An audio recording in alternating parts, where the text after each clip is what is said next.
সমুদ্রের ধারে হঠাৎ হারিয়ে গেল সোনাই। চিন্তায় কমলিনী ও স্বতন্ত্র। হ্যাঁ বন্ধুরা, চিরসখা আজকের পর্বে আমরা এমনটাই দেখতে পাব। সমুদ্রের ধারে নোনতা বাতাসে ভেসে আসছিল অদ্ভুত এক আনন্দ।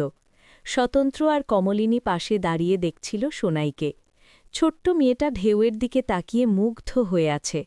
সোনাইয়ের মুখের দিকে তাকিয়ে স্বতন্ত্র এক অদ্ভুত শান্তি অনুভব করল। স্বতন্ত্র মনে মনে চিন্তা করল, কখনো সোনাইকে কোনো জিনিসের কমতি রাখবে না। নতুন নাম, নতুন জীবন, সবই পেয়েছে সোনাই।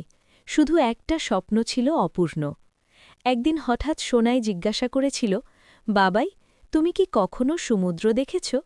স্বতন্ত্র হেসে বলেছিল, হ্যাঁ দেখেছি।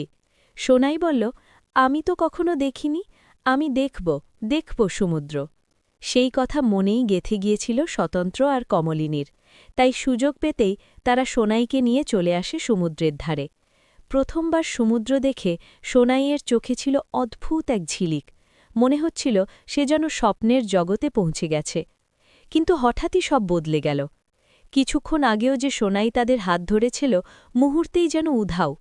চারপাশে শুধু মানুষের ভিড়, ঢেউয়ের শব্দ, কিন্তু সোনাই নেই। সোনাই, সোনাই, চিৎকার করে উঠল কমলিনী। স্বতন্ত্রের বুক ধরফর করতে লাগল। দুজনেই পাগলের মতো এদিক ওদিক খুঁজতে লাগল। সমুদ্রের ধারে দাঁড়িয়ে থাকা প্রতিটি মানুষকে জিজ্ঞাসা করছে, কেউ কি দেখেছে ছোট্ট মেয়েটাকে? কমলিনীর চোখে জল, কণ্ঠ কাঁপছে, আমার মেয়েটাকে খুঁজে দাও।